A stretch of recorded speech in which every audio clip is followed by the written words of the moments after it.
When and where was I born? I was born in Lagos, Nigeria in 1984. Well, I'd say my parents.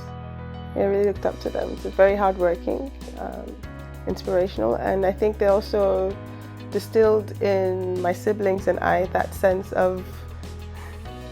Back then, my favorite subjects were physics and fine art. I had to look for a school where I could actually do both, because in most schools you have to go either for the science route or the art route. So I wanted to combine both. Yeah.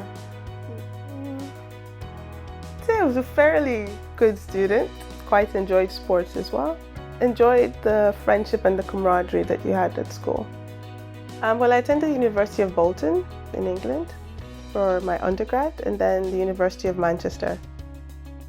My first job was actually as a hairdresser, so learning to braid hair in the market in Lagos at 13. I'd say there've been a few. So again, it kind of goes back to my parents, where it had to be something that would be beneficial to the greater society. My greatest fear is completely irrational. I really don't like cockroaches. I can't deal with them. Yeah. Spiders, snakes, I can manage, but roaches, no. Yeah, and my greatest hope for the future, that somehow as humanity we can find a way to work towards a greater good. And the bottom line is, how can we make a better future? Yeah. What are my hopes for a new life here in Greece? The main thing, I think, would be stability for the family.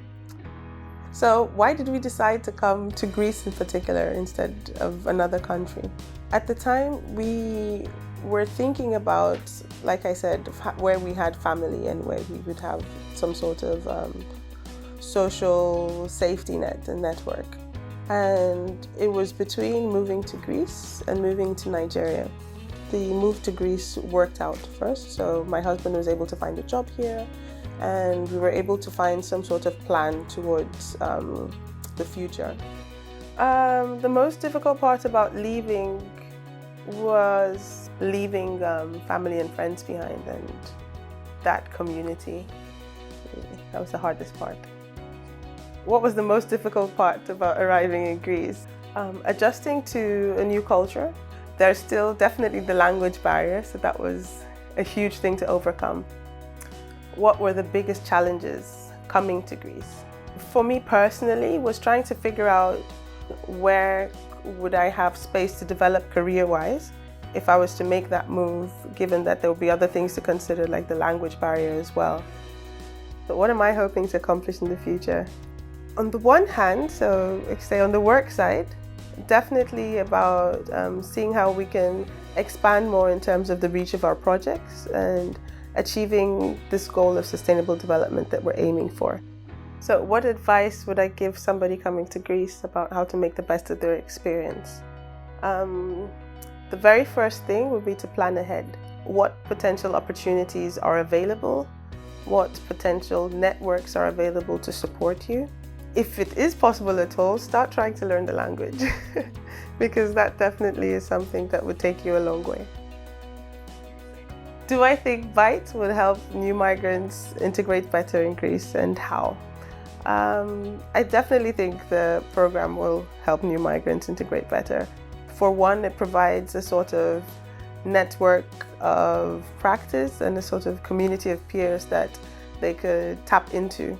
Even if it's just to ask a basic question of how do I apply for this and how do I do that? The bureaucracy is a huge hurdle. So just having any sort of support to navigate through that process, I think is a big help. Do I think the BITE project and any other projects that come after would be useful for the migrant community? I definitely do.